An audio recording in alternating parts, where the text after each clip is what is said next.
everybody, we're in the studio today and we are changing things up a little bit, and I am building some new acoustic sound panels. I'm using the cotton panels. You can use fiberglass or foam or whatever. I chose cotton because it's just less messy and stuff like that. You see we have some of the part of the frame here to hold that in, and then also hold it off the wall, so there's an air gap there, but it's also flush with the front there. So when we put that fabric on the front, it'll be all flush and be nice, and should be nice clean look. Materials we're looking at for the outside the frame, it's a 1x4, an 8-foot piece. I cut 2 4-foot pieces and 2 2-foot pieces, and so it's just one 8-foot stick. And then this right here is the 8x1, so you probably need a couple of feet of 8x1 for a single panel, and then it's 2 feet of 2x2 for a single panel. So however many panels you're going to make, you know, just multiply and you can figure that out. I'm also just using basic 1¼ drywall screws, coarse thread, nothing fancy. And so we're going to build some really nice frames. And in a future video, we're going to cover them with fabric and do some really cool stuff with that as well.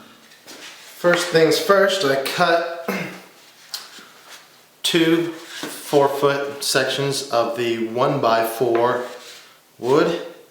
Just straight, simple pine. Cheap.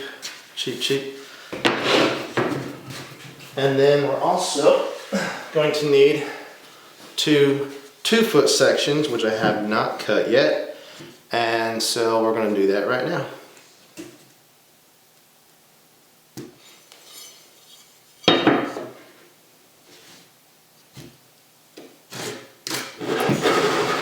So now I have 2 2-foot pieces, and we're going to make a rectangle out of those. So now we're going to put on these L brackets here, and of course you can use a drill to do this, but for these I usually find just hand twisting is enough to get it started. And I also use this triangle here to try to make sure things are fairly squared up.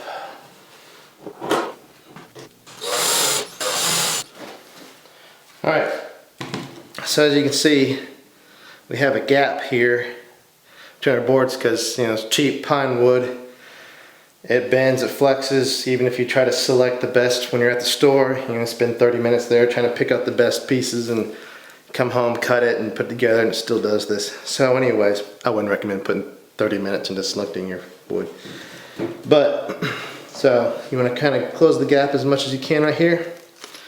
Take our pilot hole bit and our drill. Now that that's closed up, that'll make our frame stronger. We're going to add some other supports in here to make it really strong here in a minute, but that'll make it stronger and tighter gaps, and when we put the foam in there, it'll sit a little bit better. And of course, every now and then, just want to go ahead and double check that you're still sitting pretty square. It'll never be perfect with this wood, but it'll be pretty close. So we have our general frame here. Kind of get it into view here. We did our corner brackets, simple there, to get us started. And we close up our gaps with 2 drywall screws on each end. And of course, when you're doing this, I'm doing it 4 feet long, and then I'm putting the 2-foot sections in the center, and then that means I will have to end up cutting some off on the bottom of my foam just a little bit, but that's not a big deal. It's easier to measure, it's faster, a little less money on wood. You can choose to make your 2-foot piece actually go to the outside if you want. If you can extend it by, I guess, an inch or whatever that is, so it overlaps on top. That's fine too. I just chose not to do that. Next thing we're going to do on this is we're going to cut corners to go right here so that our foam can sit 2 inches off the wall. So here we go. So we have this here. This is our 8x1, and all I do, I found this kind of handy. I take this triangle, stick it right on the end, go like that, and then I cut in that 45 degrees, and then when I get to the next part, when I do the next one, I'm going to line it up like this and draw a line right there and just cut.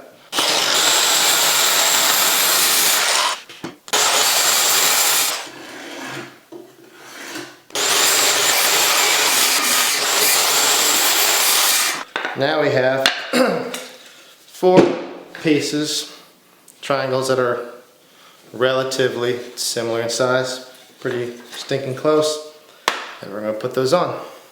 Alright, so we're going to set these up right here so this, there we go, this triangle goes down just a little bit, just enough to hold that foam in there and the foam be flush with the top of this. So when we wrap it, it's right there flush with it, and it has an air gap behind it as well.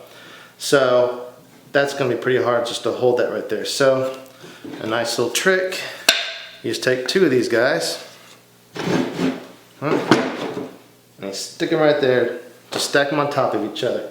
And then our foam is 2 inches thick, so put this right here. I don't know if you can see that or not, but that lands right at 2 inches. So that's an easy way to get that depth just right. And then for the last one, because we won't have a triangle, got this little scrap piece of the 1x8 right there.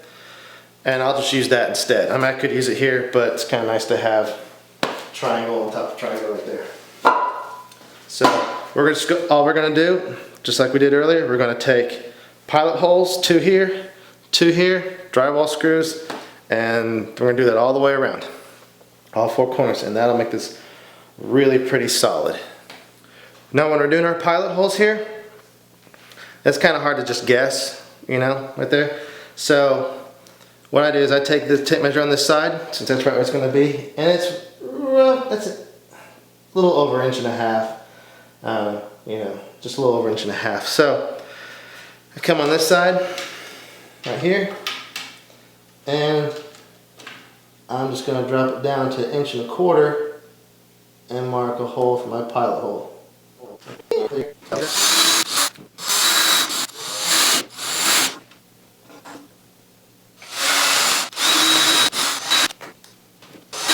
Alright, now you know you've done a good job if you pull this up and this one stays and nothing pokes through.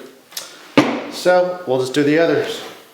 Alright, so we have our frame here, and it's definitely feeling sturdier, and we got the corner braces in here now, and as you see, there's a 2-inch right here height right there for the foam or whatever it is you're using right there, to sit nice and flush right against that. And then on the back side there's a little distance here as well, but also the distance of this triangle piece where that back of that batting will sit right there, and it'll be almost 2 inches, and we're probably going to use a little something to hold this off the wall just a little bit further to get it even 2 inches. What we're going to do next is we are going to put a brace right across the middle here with that 2x2 that we have. That's going to add a little strength, even though this is already really strong, to be honest. But what it's really going to be used for is to hold the middle of that foam or batting up off the wall and flush against the top here in the fabric once we put the fabric on.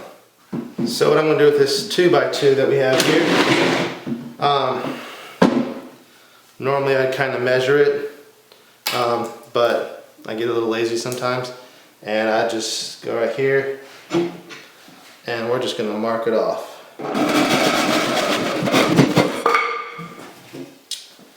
So we got this right here, measured off 2 feet, and then we want it to be, you know, pretty close to center here, roughly 2 feet.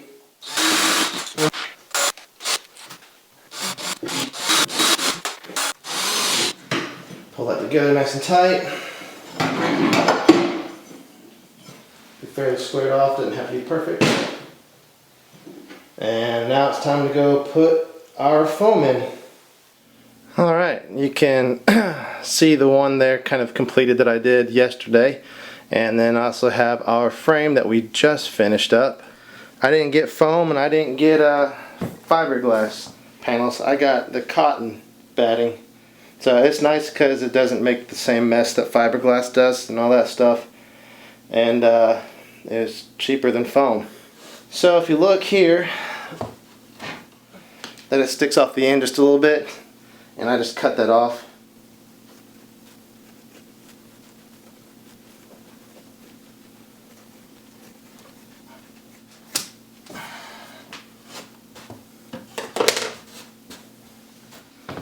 And as you can see, it fits in there pretty nice and snug, and it should work out pretty well. I don't know if this is a feature or an accident, but my panels smell like coffee. I don't know if someone spilled coffee on it or whatever, but all my panels smell like coffee, which is could be worse. Well, hopefully all that made sense and it was easy to follow along. I tried to show as much detail as I could without turning it into like a 45-minute long video. But if you have any questions, feel free to leave them in the comments below, and I will try to answer as many as I can. But these frames, they're pretty straightforward, simple materials. Nothing too fancy, but they are solid and they are sturdy, but they don't weigh a lot either. So I think they're going to hang real nicely on the walls without being, worrying about tearing down drywall or anything like that.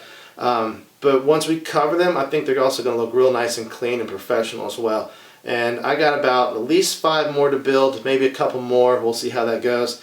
But once I start covering them, I'm going to make a video showing you how I covered them as well. That'll be a separate video, and I'll leave a link here so you can go check that out as well. Again, if you have any questions, let me know. Otherwise, I'll see you next time. Thanks, guys.